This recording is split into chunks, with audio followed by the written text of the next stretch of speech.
Data mining is an important step in KDD process.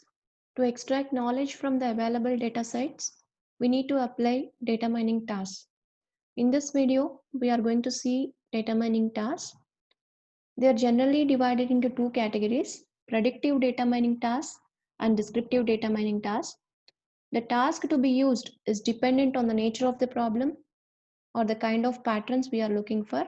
Let us see the predictive data mining task. The name itself tells prediction. That is, it predicts what is most likely to happen in the future. It makes prediction about values of data using known results from different data or based on the historical data. That means it makes use of existing data set to predict the values of another data set. For example, if a medical practitioner is trying to diagnose a disease based on the medical test reports of a patient, he might make use of past patients' diagnosis history and use it for treating current patients. It is increasingly used in various industries like banking, marketing, retail, healthcare to improve everyday business operations.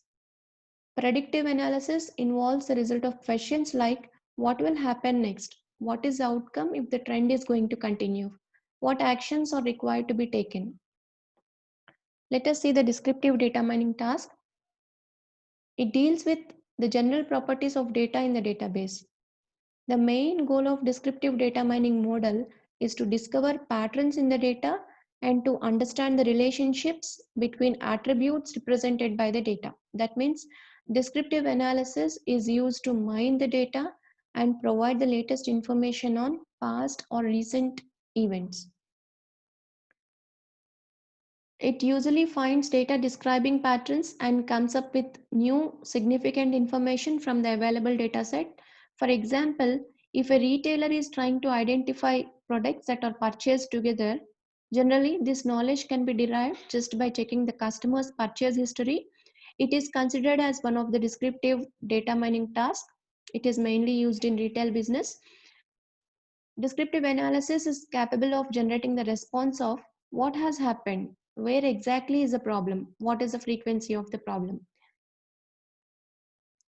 There are several data mining techniques under predictive and descriptive data mining tasks, including classification, regression, time series analysis, prediction, association rules, sequence discovery, clustering, summarization. Let us see the core data mining task in brief. Coming to classification, it's a supervised learning. All the data mining tasks can further be classified under supervised learning and unsupervised learning. Supervised learning allows you to collect data or produce data output from the previous experience. That means we will train the system in such a way that if this is the input data, then this must be the output. For example, if you are given a basket filled with different kinds of fruits, the first step in supervised learning is to train the machine with all fruits one by one. Like if the shape of the fruit is round and is having red in color, then it will be labeled as apple. If the shape of the fruit is long curving cylinder having color green or yellow, then it will be labeled as banana, like that. Now suppose after training the data, you have given a new separate fruit, say banana, from the basket and ask the system to identify it. Since the machine has already learned the things, it will first classify the fruit with its shape and color and would confirm the fruit as banana. Classification is basically used to classify each item in a set of data into one of the predefined set of classes or groups.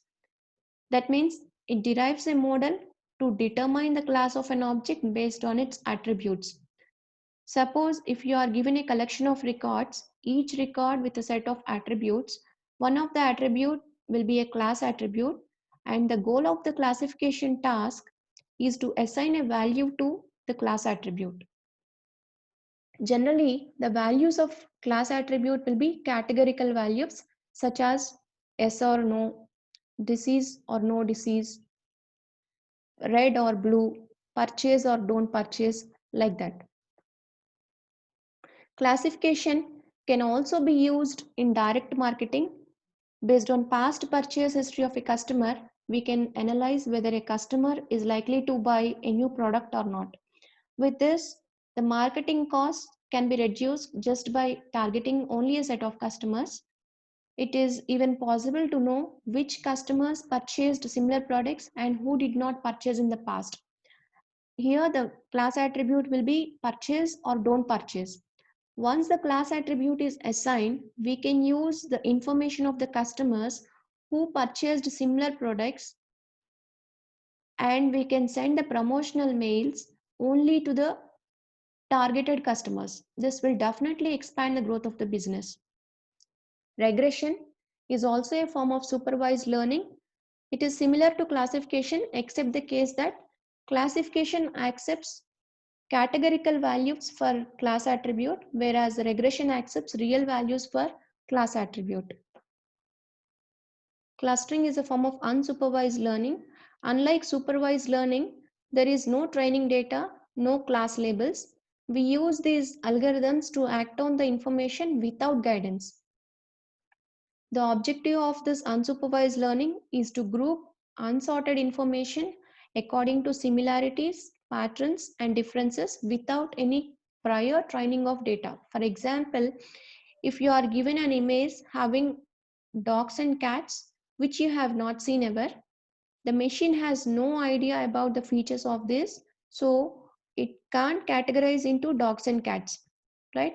But it can categorize them according to their similarities, patterns, and differences. That is, we can easily categorize the picture into two parts. First part may contain all pictures having dogs in it, and the second part may contain all pictures having cats in it, but we don't know the names, right? Here you did not learn anything before, means there is no training data or examples.